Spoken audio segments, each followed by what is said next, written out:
Hey, good morning and welcome to Breakthrough Walls. I'm Ken Walls and I am your host. And today I have a very famous actress on the show that I actually had the great honor of being an extra in a movie that she filmed with my buddy Glenn Morshower. And I just got to be in the background. But anyway, I have Kimberly Gail Williams on today. She is absolutely amazing. So do me a favor and go on ahead and share this out with everybody you know right now. And let's give Kimberly a big welcome as soon as we come back. See you in a minute.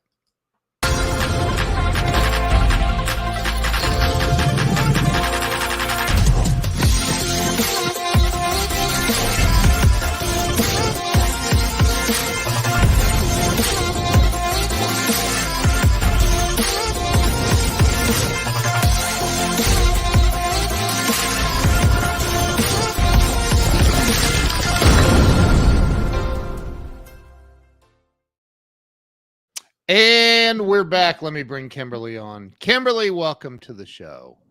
Thank you. It's a pleasure to be here. It's an honor to have you here. You're amazing. There is Joe Ingram. He says he's heard of Glenn.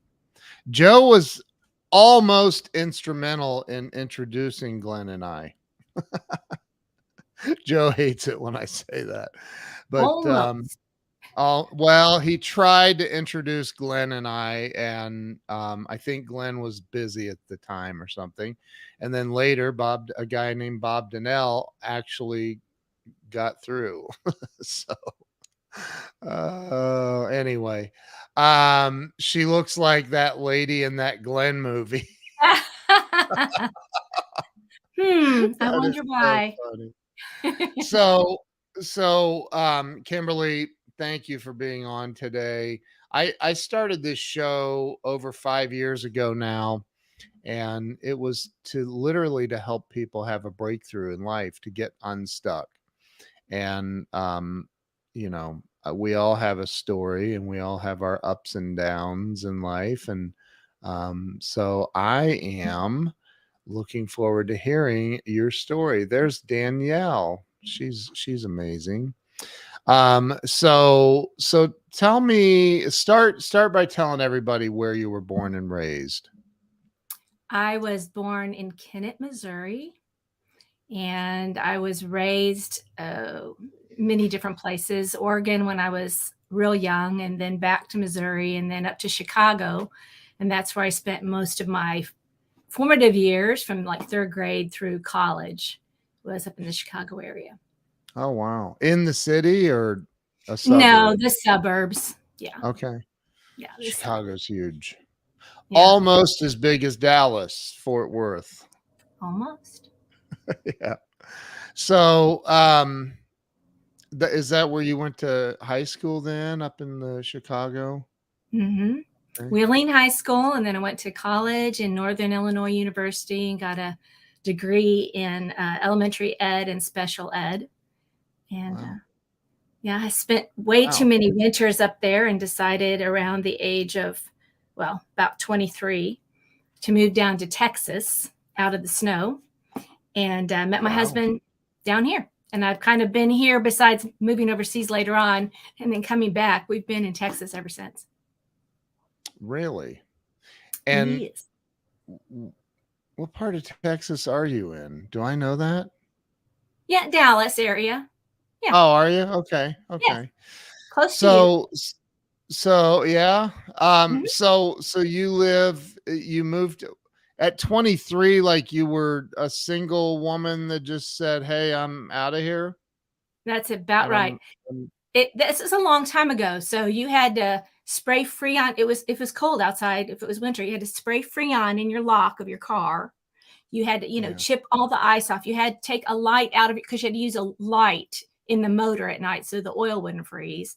And so Right. just to go to work, which as a teacher, just to go to work took me, 45 minutes to an hour just to get my car ready to go to work. So finally I was like, why am I doing this? I called my mom and dad. I said, do you know anybody in Texas? Because, or somewhere that's warmer. And they knew a pastor down here in Texas. And so I came and stayed with them for a couple of weeks, found a job, found a place to live, and the rest is history.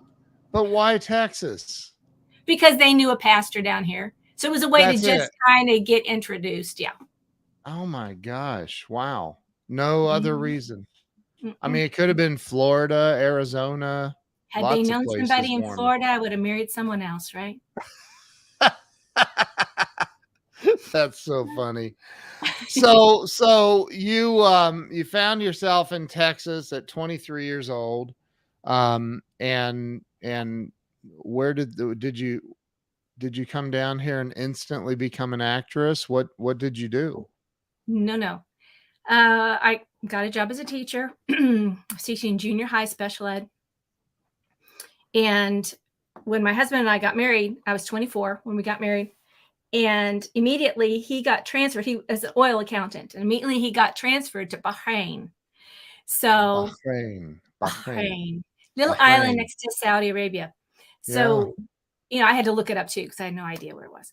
And we started there. I could have possibly taught at the American school, but I right away got pregnant. And so I was sick. But I did, interestingly, for about 2 months, maybe, I tutored the Emir's nephew, one of his nephews. Wow. I know.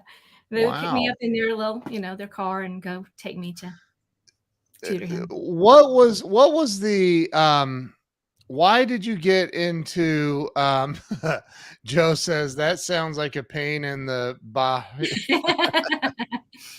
So what was it that why did you get into special ed? My brother is now in heaven, but he died last year, but he had some special needs. I'm so sorry.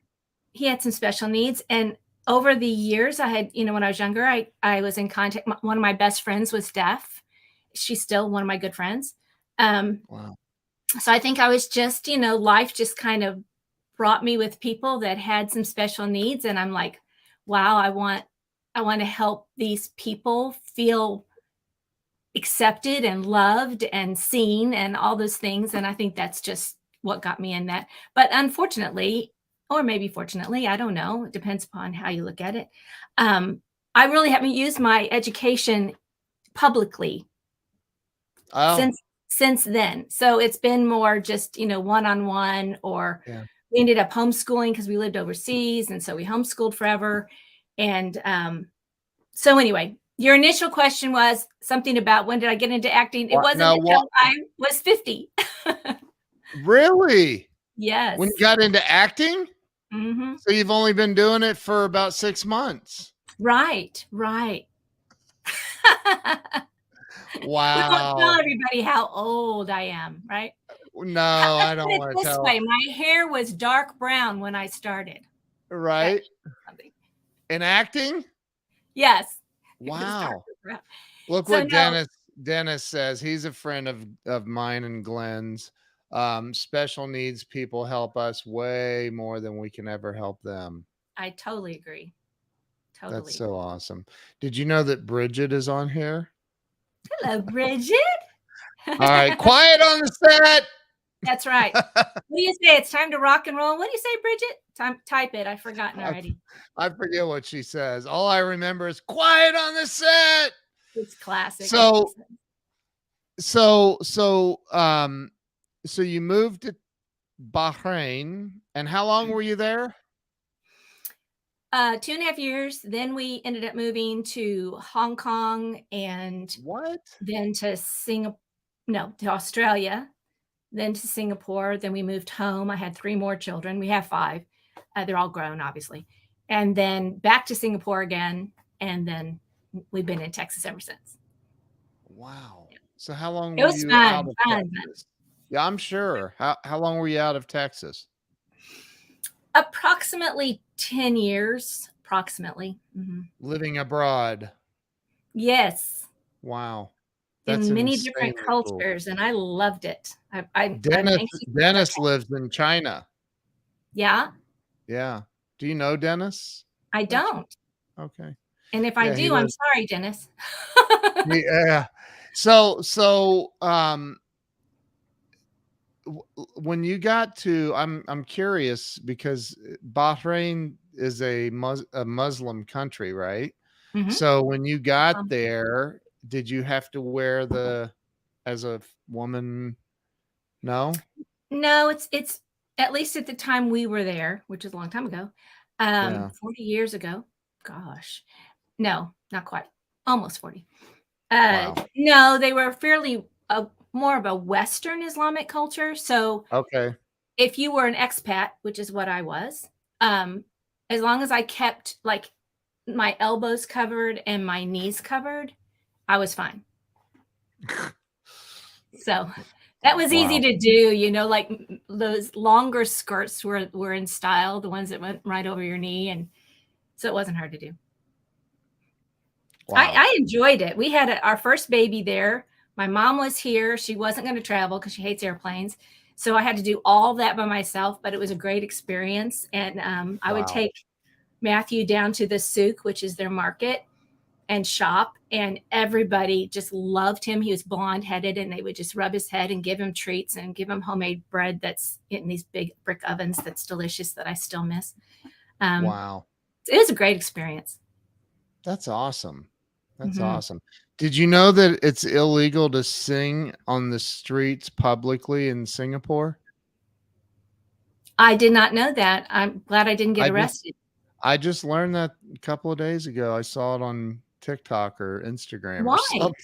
I don't What's know. the reasoning for that one? Why even call it Singapore? Oh, is this a joke now? It's No. no, It's no, true? it's not a joke. I literally saw this on Instagram or something. I'm like, why wouldn't you call it Be Quiet Apor or something? Like So it's no sing la apor. it's like We you're not allowed to sing publicly or something. Yeah, you I don't know that know. you It's have to, weird. if you're gonna speak Singlish, because they speak English. They're trying to get Oh, Mandarin back in the country because over a couple of generations, the children have lost their Mandarin. So they're putting Mandarin back in the schools, but they speak English. And so we call it everybody calls it Singlish. They call it Singlish too. And they have this thing where at the end of sentences or something, a lot of times they'll add la. So it's like if I made a joke, they're like, "Oh, you so funny, la." really? Yes. Wow.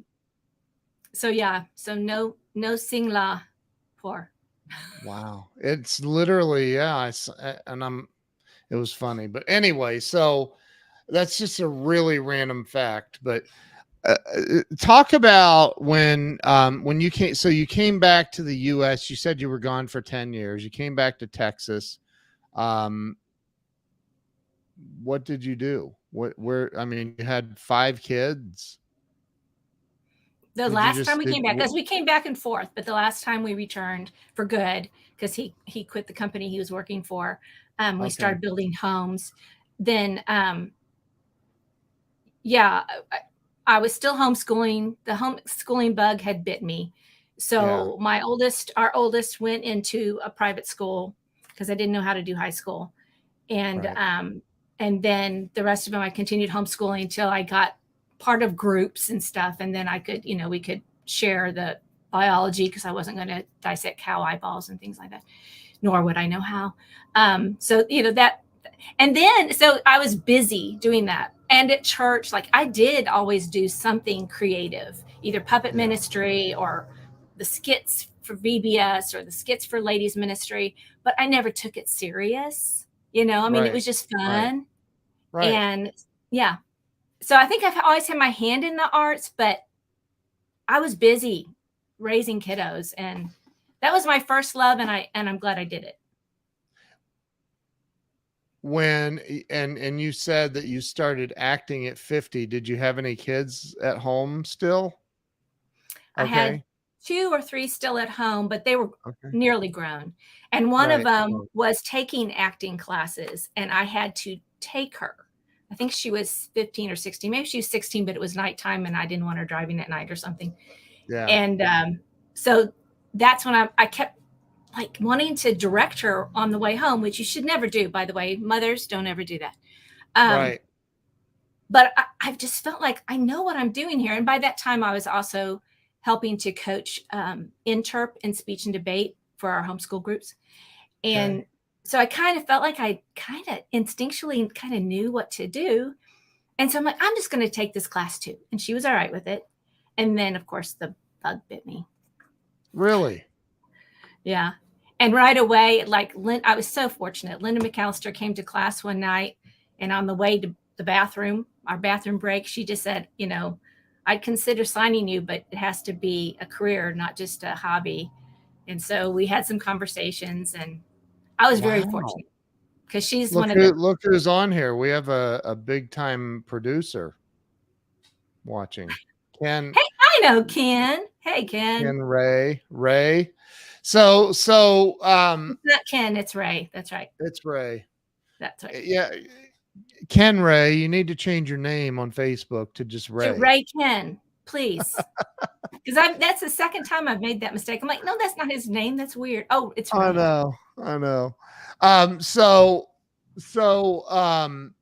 You were 50 years old and like, see, I don't, you know, I don't get the bug. It's just not something I've ever really desired. I had fun coming out there and being a part of that, but it was a blast, and you know, but it's not something that I was like, I gotta do this for the rest of my life. It's not, you know. So how did that happen for you? What was it about being an actress, that was so interesting for you? What was it about it that like made you go, I got to do this? Well, I will tell you the moment it happened. I mean, and I'll try not. And that was a great dramatic pause you just did there, by the way. It was Vacation Bible School at church, and I did that in the past every year. I'm too old now; it's too hot outside. And it was we were outside, and the whole like parking lot was set up like a first century village. And I was playing the Mary who finds that Jesus has risen. She went to the empty tomb. And if you know the story, Peter, one of the apostles, had just denied Jesus 3 times.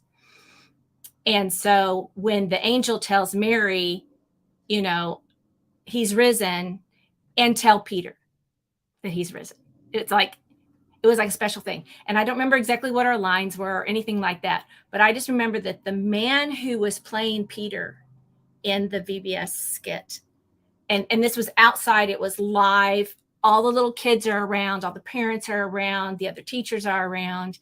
And the guy who played Peter,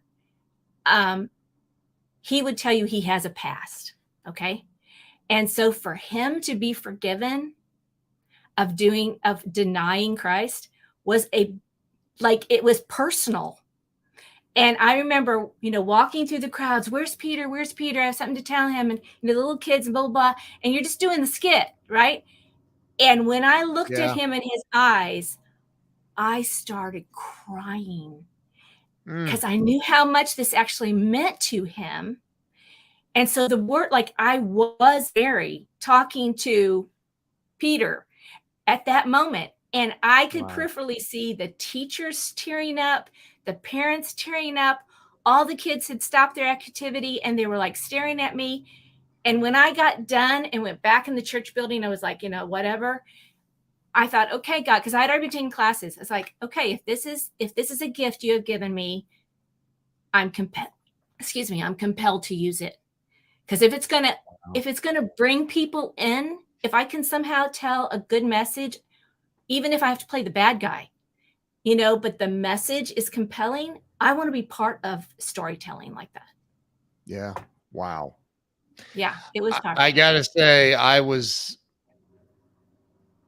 3 feet from you probably in the church scene in the Grumpy Old Santa movie where you turn around and apologize and the tears, like you're so good. Like it was brilliant. This one particular scene you did was absolutely, it was so good and you're good at it. So Thank you. congratulations. That's Gift. awesome. Yeah, Yeah, yeah. it's awesome. I love that. Thank So you. so so what are some of the things that you've done? I mean, I know obviously Grumpy Old Santa, which is not out yet, but No. hopefully will be released this fall.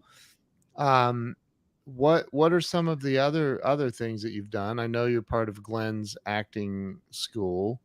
Um, but what are some of the other things you've done as an actress? Quite a few independent films and some commercials. But the roles, if you want to know about character roles, I've played Yeah. the cougar, which is very, Wow. very unlike me. I'm very happily married for almost 40 years. But I have boundaries. So and it was a Christian show. So like they had Yeah. boundaries too. So Yeah, sure. my husband was like, okay, it's all right as long as you have boundaries. Right. He's outside mowing right now, and I'm like, the timing, honey, of mowing the grass right now. But anyway, I know. That's funny. can you hear I it? can't hear it. No, Okay, good. no, Good. no, no. You're good. And I played, grandma, mom, teacher, like everything. One of the most, I would say, like emotional roles, besides the grumpy old Santa one, where, I'm really a very discontent woman, and Yeah. continue to be discontent, and then finally go, oh man, this is not getting any place good, Yeah. which is basically the scene that you're talking about. But the other film, it's called Popcorn and Chocolate. It was a short film. We actually, um, the prize, it's in Louisiana. They actually picked it up. We were in that running for that. We didn't get the prize, but we were in the running. But my son dies in Iraq or Mm. Afghanistan. He dies in Afghanistan. So it starts out with me crying at the funeral, and it's outside, and they actually had real military guys, and the 21 gun salute thing. It was like so emotional, but it was a good little movie. But that role was meaty for me, and I enjoyed it. Wow. And I That's had people at the prize come up to me, because you have to see everything if you're going to vote, and they would see it. Come up to me on the street, they would see me, and they go, oh, that's exactly how I felt. I lost my son in whatever war, or I lost my son in a car accident, and that's how I felt. So that means a lot to me. wow. Yeah. Yeah. But what is I mean, obviously being the mother of, you said 5 children. Wow. Um, that's probably your favorite job of all time. I would I would Well, imagine. as Being a anybody knows, parent. if you got 5 kids or any amount of kids, it's not always your favorite. But yeah, it's the most, Right. I would say I'm the most proud of that job. Yeah. Yeah. That's Because awesome. they all And turned out to be wonderful adults. I'm very proud of each one of them. And that wasn't all my doing. That's them. They made good choices.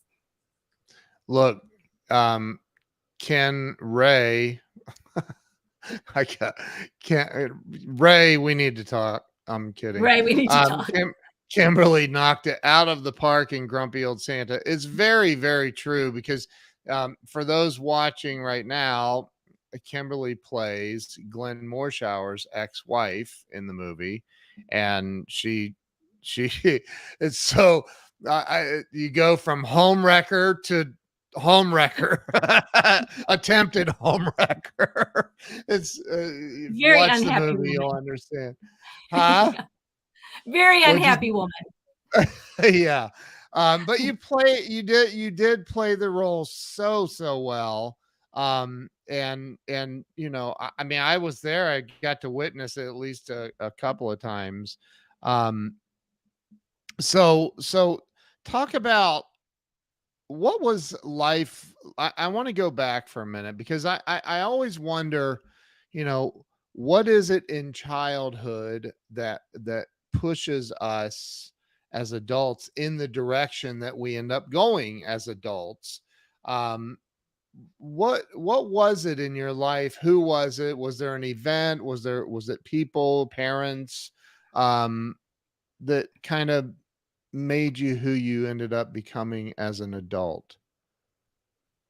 Well, obviously, your parents are instrumental in that. And Yeah. my parents, precious people. My mom's about to be 89. My dad's about to be Wow. 91. They're still alive. They're still Wow. active. They're still loving on people and being great examples to other people. And so, you kind of you have a bar set for yourself. Right. So, so as far as, your character and your values and all those kinds of things, I inherited those and then decided when you get to a place, where you have to make your own decision, I decided, oh, I can see how those will be beneficial for me. So I will keep those, I might have to get rid of that little one, but I'll keep all these. And so, yeah, they were very instrumental. Now, I will say, as far as um, creative outlets, my dad has done a lot of mission work over the years. He was in business, but Right. he has been a speaker in front of people. So I would watch that, So that was, you don't have to be afraid to be in front of people. And I think I kind of inherited that. And then my mother, like anything I was in, so I was in New Dawns, which was a swing choir. If I was in a play in junior high, my mom was there. Now, high school, I had a horrible audition experience and was not in any play in high school and thought I will never be an actress for as long as I live. But, Right. but yeah, my That parents, didn't really stick, did it? it stuck for a while, Yeah. except in Right. church, I do that, Yeah. Right. but yeah, So very. so your parents kind of pushed you. Now, were you homeschooled or no? No. No, and actually, I was one of those mothers that when someone said, we need to homeschool, because we had bomb threats at the American school. That's how it started. We were in Singapore, and it was during the first Gulf War, and they were having bomb threats. So I'm like, I'm a teacher. I can teach kindergarten. I'll go Yeah. get some materials. I'll teach my son kindergarten. Right. And, but no, I thought all homeschoolers were survivalists up in the mountain and crazy people. And so Right. I wasn't interested at all. You Um, mean they're not? Pardon me? They're not. They're not all like that. I don't know. I'm I just might want to be a teasing. survivalist in the mountains now. That kind of sounds fun for a little while. Yeah. Anyway, no. So, but it ended up being really beneficial for us because we were overseas, back and forth, Yeah. and so Yeah. it was good for us. Did you come back to the US and visit at all when you were living overseas? Yeah, they Okay. would give you a home leave for a month out of every year. Oh, okay. Okay. Yeah. So when you decided that and you were living in the Dallas area when you decided to become an actress, Hmm. um and that was like, hey, this is going to be my new full-time gig. I'm committing. I loved it Wow. so much. That's why I Wow. say it bit me. Like, I really loved it so much. I'm thinking, I can't think of anything else I would rather do with the second half of my life, because I plan to live till I'm 100. So for the Yeah. second half of my life, this I want to do. Right. What is your how do I say this? What is your biggest um goal? Is that the word? What do you really hope to accomplish or achieve as an actress? Please don't think I'm cheesy. I'm not gonna think you're cheesy. I mean, If you you didn't answer can, me, I 'cause might think that you're cheesy, but I I mean, you mean, can. It's okay, because I'm going to still say it no matter what. But I My goal, I told a coach one time who was trying to get me to do something that was beyond my boundaries. And I looked at him and I said, I have been trying to tell truth and a good story all of my life. I'm not about to start telling a bad one. And so my goal, I mean, I can be the bad character, but my goal is to be in productions that have a motivational message that move people to do something better with their life or to contemplate something they haven't contemplated before. And so there's that. That's the story aspect.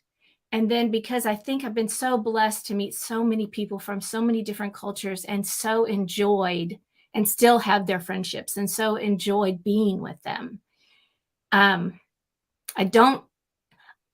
other goal is to, and this is the cheesy part, to bring joy to wherever I am. So to bring joy to a set, because you never know what people are going through that are working that day.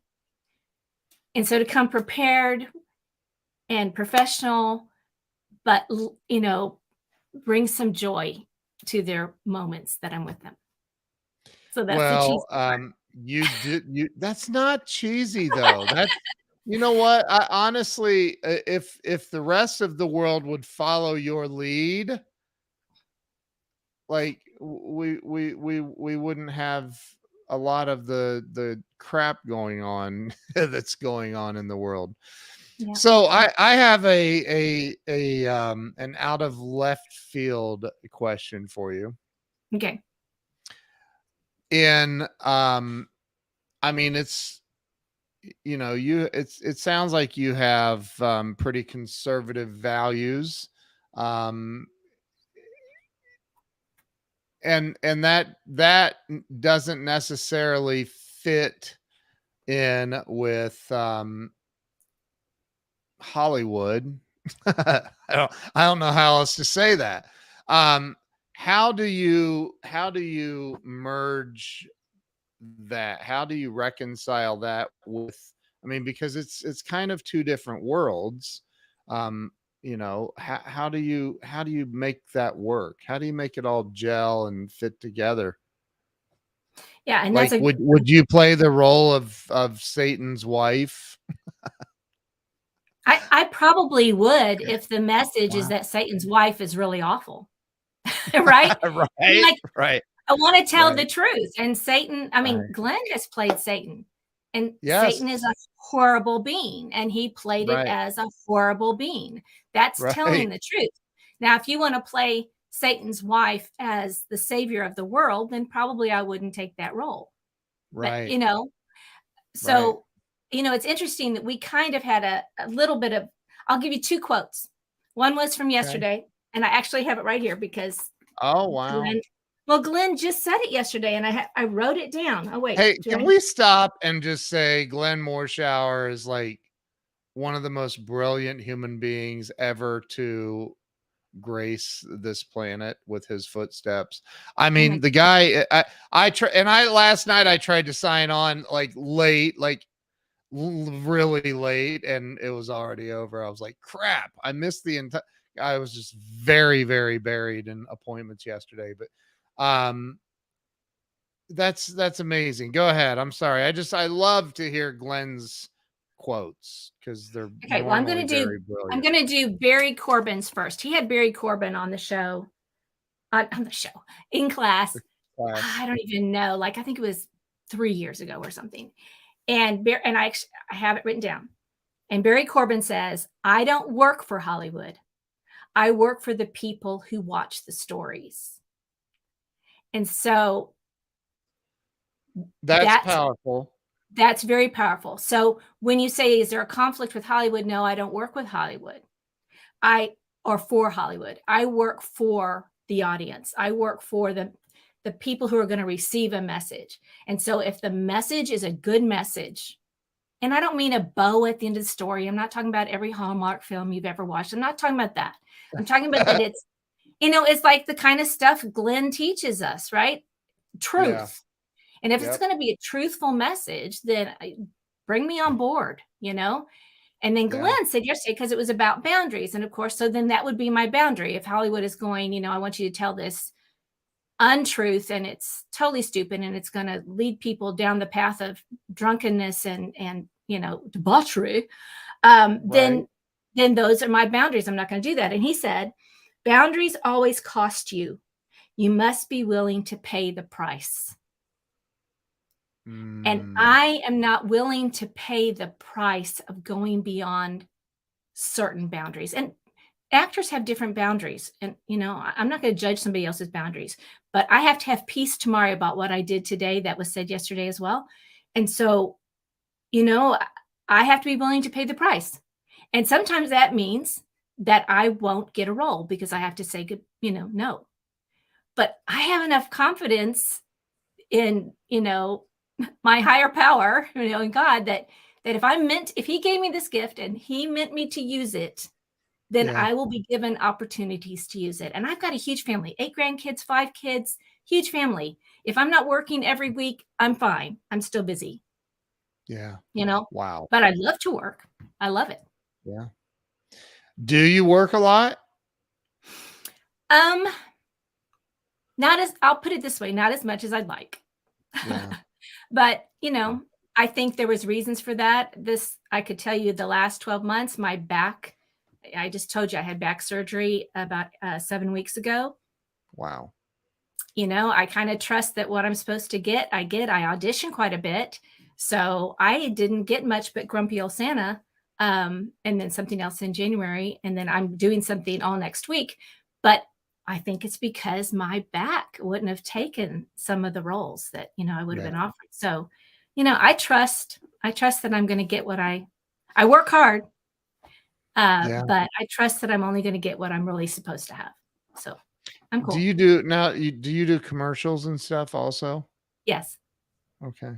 Wow. I love commercials because you get checks like 2 years later for when they re-up for another 2 years. It's like, oh, surprise. Right. I like those. Wow. Right. So, what's coming up for you? What do you got? What do you got on the schedule? Anything? Yeah, it's a proof of concept short. It's next week. So, they'll I'm one of, there's only really 4 people. Well, no, there's more than 4, but I'm one of the 4 main characters. And so you know what a proof of concept film is. They'll use that. No. Okay. I don't. They'll use, the producers will use that short to prove their concept to investors. To create and then full hopefully length. they can either create a series or create a movie whatever they're after. Got it. Wow. Okay. That's pretty cool. How many days do you shoot for something like that? Well, of course it depends, but this particular one is going to be 5 days. I think they're shooting for 6, but I'm only on set for 5. Wow. That's really cool. It's really very fun. Cool. So that's it. That's all you have coming up, is that, or do you have other things in the hopper that you're? No, at the moment that's it. I've auditioned for some things, so we'll see if those pop up. I'm on the leadership team of just for registration for content media conference that's coming up in September. Anybody who wants to come to that, it's in Weatherford, Texas. So no, and then I'm hoping Grumpy Old Santa comes out and we can go to that premiere together, right? Yeah, definitely. Yeah. I can't wait for that. Glenn says I saved the film. No, your daughter did. I'm sorry, Glenn. I'm going to have to disagree with you. She's precious. And she's amazing. We're very grateful. Patricia Gigich, who's also friends with Glenn, says, what are Kimberly's hobbies when not working? What are your hobbies? Well, because I have a huge family and a huge yard, we have an acre. I would say my hobbies are just trying to keep the yard free of weeds, and my family I make homemade stuff. So when the family comes over, I make homemade pizzas, and the family's probably over every other week. So I'm pretty busy. And then I read. I really love to read. Do you? I do. I love to read. I don't read as much as I'd like to. And I like to journal, and I like to, honestly, when I have time, it's a treat to go into my backyard with my cup of coffee and just think. I don't think I have to stay busy all the time. It's good to think. So those are my hobbies. That's awesome. That's awesome. Pretend for a moment that you are speaking to the entire world, because you kind of are. We're everywhere right now. No pressure. On 10 different platforms, we are live. Elon Musk may be watching on Twitter even. And you had the stage all to yourself, and you had to deliver a message to the entire world. Like, it's a mess right now, I think, in a lot of ways. I think it's also a beautiful world that we live in. But there's a lot of issues. What would you say to inspire and change the entire world if you had a minute on the mic? That's heavy. That's heavy, man. I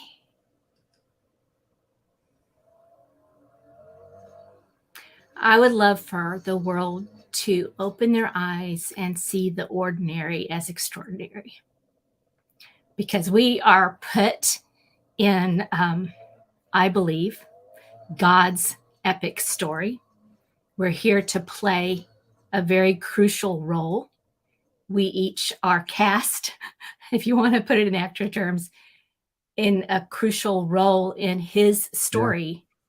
Yeah. And if you can look at what he's created and who he's created and look at it as if it's extraordinary, I think you'll, and I don't do this all the time, but I think we'll be more apt to see the truth and be less selfish, because we'll be outwardly focused and looking for the extraordinary. That's it. Is that a minute? It may have been a little less, but Ron Jones is on here. He's south of Weatherford and Granbury. So, when when you and I first met, this is gonna sound it's gonna sound bad. It was in a hotel parking lot, and you got into my car. That's right. No fear. And Kimberly, so Glenn and Kimberly were going to ride with me. We were all going to dinner, and Glenn's like, I'm going to ride in the Jeep, and Kimberly gets in the car. It just happened like really fast. And she's putting her seatbelt on. She looked at me and she goes, I don't even know you. You could be an axe murderer or something like that. I knew of you, and I'd watched your show, so I know. And very I'm few like, axe murderers well, I'm have not. What? Very few axe murderers probably have a show, Right. Yeah, on the side. But I remember laughing my butt off. I was that is so funny. Like, I've never had anyone get in my car and say something like that. It was so funny. But I'm a seeker of truth. It's one of my life words. I just needed to know. I love that though. I love that. I love that about you, and it will forever be my memory. My first memory of you. You referring to me as an I don't even remember what you thought I might be, but it was hilarious. But Kimberly, you are an amazing woman. The little bit that I got to see of you, And my wife said, by the way, your minute on the mic, she said that was a perfect answer. So there you go. You met my wife. You met Jill. Yes, she's Yeah. lovely. So you're amazing. And I think that I personally, and I love the way that um you you live your truth. You live it. Like, you don't just say it, you actually live it. And I love that about you. I think you're an amazing woman. I think that of you too. Thank you for having this. I think people really benefit from your program. And we had a Thank you. blast. You were fun. You were fun on We set. we had We we laughed had and fun. laughed. I had a hard I had time around you being like this somber, grumpy woman. That was my character. I wanted to break character all the time because of you. Thanks so much. I had no idea what I was doing, but I remember because Glenn's like, dude, just bowl, just bowl, and I'm like, but like, pretend to bowl, and I'm like, I don't know how to pretend to bowl, but I did it. But I think that there's a lot of great things in this world left for you to do, and a great message left for you to deliver. And I can't wait to see what happens for you. Just remember, when you become super super famous, don't forget about us little people. Right. And when I'm that Still famous, I can say, Ken and his family have to come and be on set. I'm sorry. right. I'm sorry. I'm sorry, but they have to be. Kimberly Gail Williams, you are a rock star, and I really, really, really appreciate you being here today and sharing your truth and your story with everyone. So, is there a place for everyone to follow you? I'm on IMDb with Kimberly Gail Williams. You have to do the whole dadgum name because there's 10,000 Kimberly Williams. So yes, on IMDb, same Facebook page is the same. I have a website. It's the same basically. Wow. So yes, you can follow me those places. I am on Instagram, but I really stink at it. I've got to get someone young to tell me exactly what I'm doing wrong. So hopefully I get better at that this year. No more. Hopefully, let's claim it. Okay, What do you want on your pizza? It's on my pizza. What do you want on your pizza? That's right. To get better at Instagram. There you go. Kimberly, thank you so much. I appreciate you coming on today and sharing your heart and love with the world. Thank you so much. And everybody, make sure you go to KimberlyGailWilliams.com and follow her on all the socials, especially Instagram. Let's give her a really I'm good going to get reason. better at it. Let's give her a reason. Have like 8 pictures on there. It's ridiculous.